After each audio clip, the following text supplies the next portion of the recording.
मर गया। चलो भागो यहां से।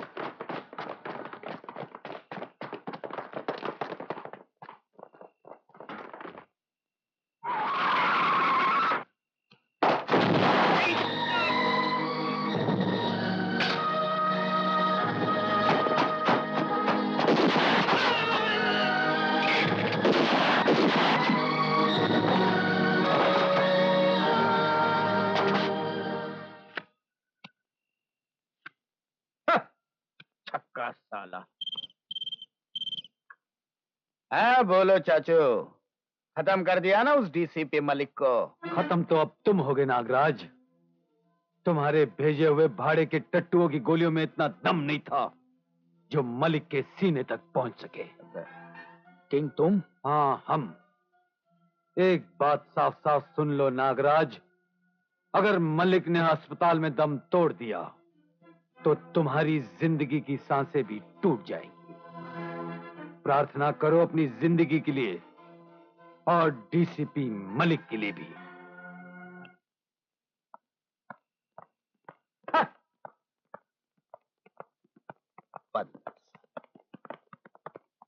आ गए तुम लोग? जी। अब दुश्मन के बचने का कोई चांस नहीं। अच्छा तो आओ अंदर, हमें और भी दुश्मनों को खत्म करने का प्लान बनाना है।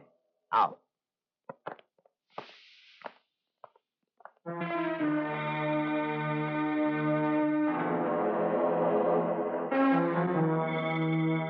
आ गए ये लोग।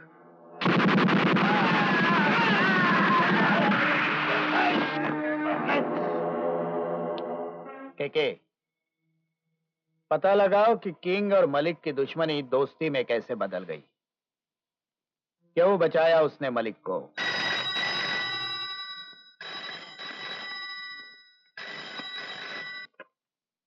Hello hello. अरे कोई बोलता क्यों नहीं? मैं तुम्हारी जिंदगी की भूली हुई किताब का एक अक्षर बोल रहा हूं। किशन। हाँ अनु। तुमने तुमने फोन क्यों किया? मैं तुमसे मिलना चाहता हूं अनु। लेकिन मैं तुमसे नहीं मिल सकती किशन। आज शाम मैं तुम्हारा इंतजार करूंगा। नहीं, हरगिज नहीं, मैं नहीं आ सकती। लेकिन मैं तुम्हारा इंतजार करूंगा ठीक 4 बजे, hotel blue diamond, room number 909। मैंने तुमसे कह दिया मैं नहीं आऊंगी, मतलब नहीं आऊंगी। तुम्हें आना ही पड़ेगा और मैं जानता हूं तुम जरूर आओगी।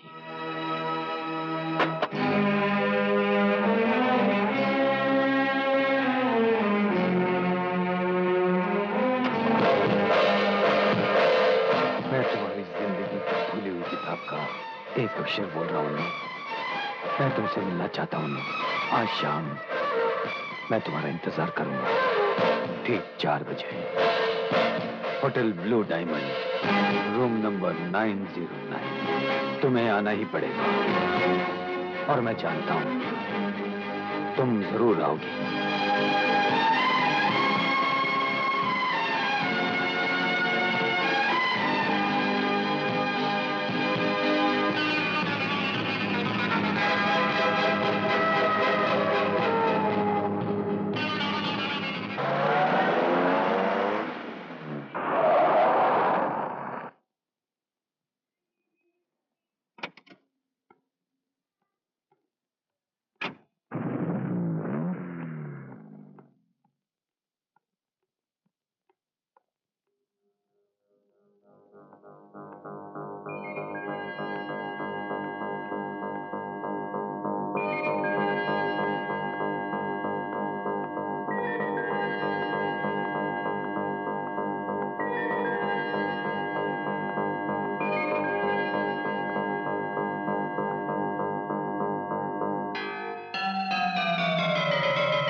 Excuse me. Yes, please. I'm DCP Malik. Could you tell me who is staying 909? Sir, 909 Mr. King का permanent suite है. किंग के साथ अनीता के ताल्लुकात, तो क्या हमारी पत्नी का रिश्ता? अब मेरा और तुम्हारा कोई रिश्ता नहीं। परछाइयों का पीछा करने से कुछ नहीं मिलेगा। मैं अब तुम्हारी वो अनीता नहीं हूँ, मैं किसी और की पत्नी बन चुकी हूँ। और मैं नहीं चाहता कि उस पत्नी की मांग से सिंदूर छिन जाए, इसीलिए मैंने तुम्हें यहां बुलाया है। किसी तरह अपने पति को इस बात के लिए राजी कर लो कि वो अपना ट्रांसफर किसी और शहर में करवा ले। क्यों?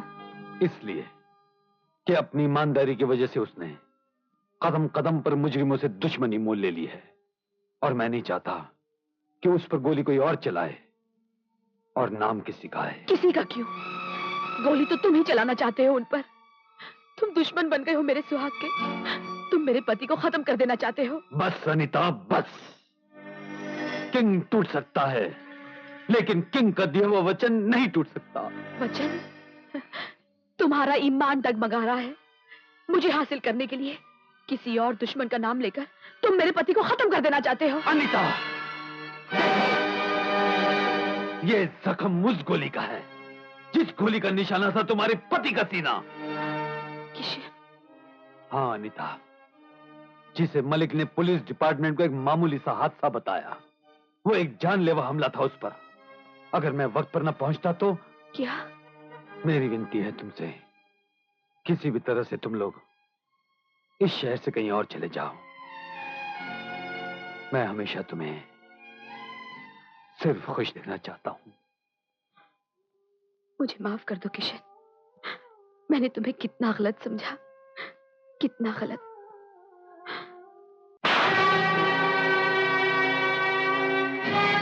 गलत तो हमने समझा तुम्हें, जो पतिव्रता पत्नी के रूप में छुपी हुई इस पापी नागिन को नहीं पहचान सके। नहीं, भगवान के लिए ऐसा। भगवान के लिए? उस भगवान के लिए जिसके सामने पूजा की थाली रखकर तुम इस इंसान को अपना दूसरा भगवान मानकर रोजाना अपने सुहाग की रक्षा करने का ढोंग किया करती थी, उस भगवान के लिए? नहीं, भगवान के लिए ऐसा मत कहिए। मैंने कोई पाप नहीं किया, कोई ढोंग नहीं किया, कोई विश्वास मत लगाओ। विश्वासघाती, तुमने एक इज्जत से सर उठाकर जीने वाले आदर्शवादी पुलिस ऑफिसर रंजीत मलिक को उसके जमीर के हाथों मौत के घाट पहुंचा दिया है, जहां पहुंचकर एक इज्जतदार आदमी या तो किसी की हत्या कर सकता है या फिर आत्महत्या। ऐसा मत कहिए, आप ही तो मेरे सब कुछ हैं। तो फिर वो कौन है? तुम मेरी पत्नी हो, मैं तुम्हारा पति हूं, तो फिर वो तुम्हारा कौन है? तुम उसकी कौन हो? अगर तुमने मेरे हाथों से इस गले में मंगलसूत्र बनवाया है, तो फिर उसके साथ कौन सा रिश्ता बांधा है? तुमने मेरे साथ अपना घर संसार बसाया है, तो फिर उस होटल में कमरा नंबर 909 में क्या रखा है? बोलो, बोलो, जवाब दो। बस करो रंजीत, बस करो। मुझसे अब और बर्दाश्त नहीं होगा, मैं मर जाऊंगी। तुम जैसी औरतों का मर जाना ही अच्छा है। मुझे मौत मंजूर है रंजीत, मगर पापिन नहीं, सुहागन बनकर मरूंगी मैं। लेकिन मरने से पहले मैं अपनी जिंदगी की वो टूटी हुई कहानी सुनाऊंगी, वो कहानी जो मैंने तुम्हें हर पल बतानी चाहिए, मगर तुम मेरे प्यार में ऐसे खोए कि जीते जी कभी मौका ही नहीं दिया।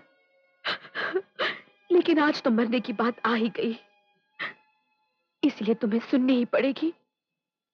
बरसों पहले की बात है, हम कश्मीर के एक छोटे से गांव में रहा करते थे। बचपन में ही किस्मत ने माँ बाप का प्यार छीन लिया।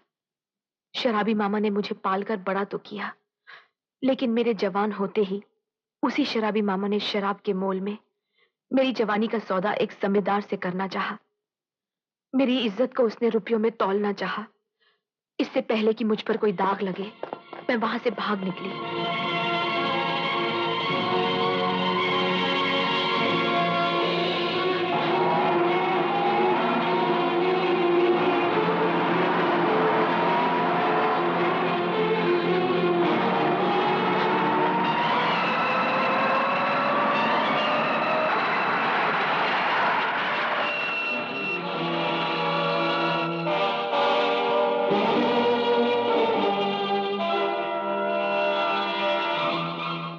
भगवान के लिए मुझे शहर तक छोड़ दीजिए। मैं आपका उपकार जिंदगी भर नहीं भूलूंगी। अरे उसमें उपकार की क्या बात है, आपको जरूर शहर छोड़ते हैं। आप जहाँ कहोगे वहाँ छोड़ देते हैं। आइए आइए बैठिए। यूनुस, तुम कहते थे ना गाड़ी में पेट्रोल डलवाना है। ले लो गाड़ी पेट्रोल पंप पे।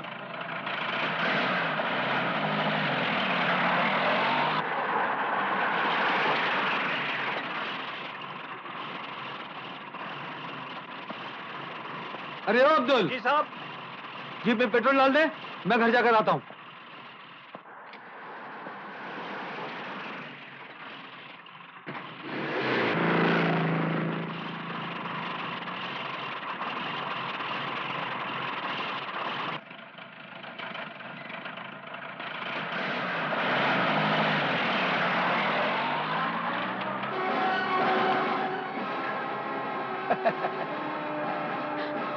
ये क्या कर रहे हैं आप? ये तो अभी शुरुआत है, करना तो अभी बहुत कुछ बाकी है। ये क्या कर रहे हैं? छोड़ो मुझे! गाड़ी रोको! बचाओ! मैं कहती हूँ गाड़ी रोको! मैं कहती हूँ गाड़ी रोको! छोड़ो मुझे! बचाओ!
आपका बहुत बहुत शुक्रिया।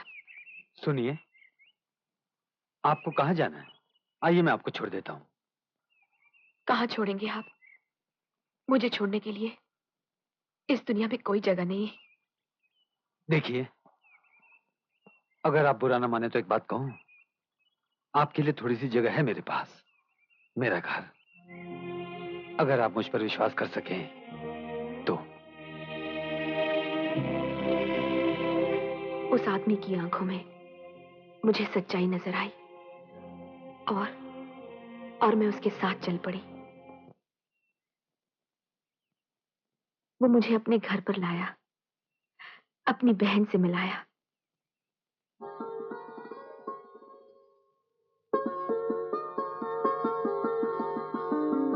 उसका एहसान, उसकी हमदर्दी और उसका अपनापन आहिस्ता आहिस्ता मुझे उसके करीब लाता गया। वो तूफान हम लोगों की जिंदगी में भी तूफान ले आया और हम वो गलती कर बैठे जो दो जवान दिल नादानी से तन्हाई में कर बैठते हैं। एक दिन मुझे पता चला कि मैं उनके बच्चे की मां बनने वाली हूं। मैं बहुत खुश हुई और फिक्रमंद भी। मैंने किशन को बताया, वो भी बहुत खुश हुए और हम दोनों की जल्दी शादी की तारीख तय हो गई। लेकिन मेरी संभलती हुई तकदीर ने एक बार फिर बदनसीबी की करवट ली। भैया! अरे अरे अरे भैया मुझे बचा लो, भैया भैया मुझे बचा लो। लक्ष्मी, हुआ क्या है? हुआ कुछ नहीं, होने वाला है।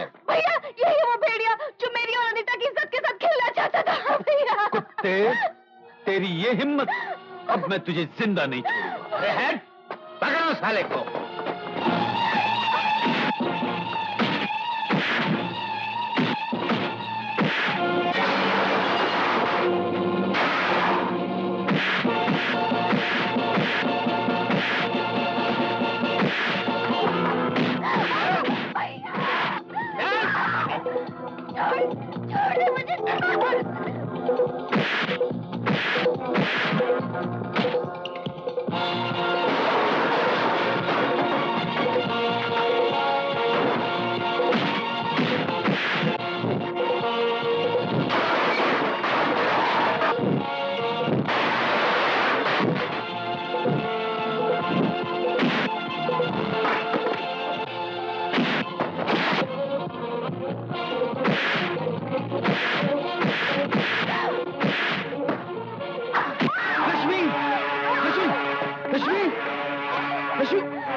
खून, पकड़ लो इसे। सब कुछ खत्म हो गया।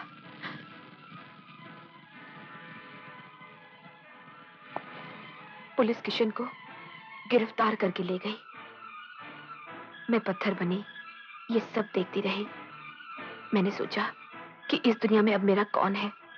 एक जो हमदर्द है उसे भी कानून ले गया। मैंने मौत को गले लगाने का फैसला कर लिया। मैं पानी में डूबकर अपने आप को खत्म करने जा रही थी कि अचानक आपने आकर बचा लिया और मुझे अपने साथ घर ले गए। मैंने कई बार आपको अपना गुजरा हुआ कल बताने की कोशिश की। आपने हर बार मुझसे सब कुछ भूल जाने को कहा। बहुत प्यार दिया आपने मुझे। इस तरह एक नई जिंदगी फिर से शुरू हो गई। यही है इस अभागन की कहानी। अब भी अगर तुम्हें मुझ पर विश्वास नहीं तो सिर्फ मौत ही मेरी मंजिल है। सिर्फ मौत।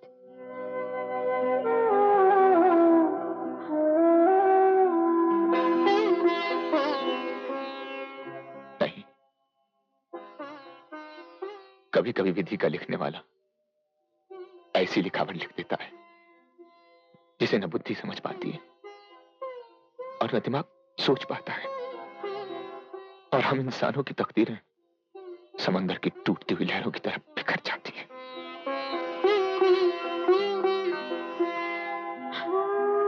अनजाने में हम तुम्हें कसूरवार समझ बैठे,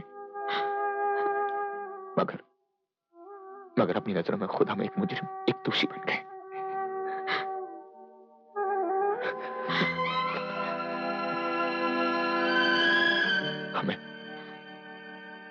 हमें माफ कर देना रंजीत। हमें माफ कर।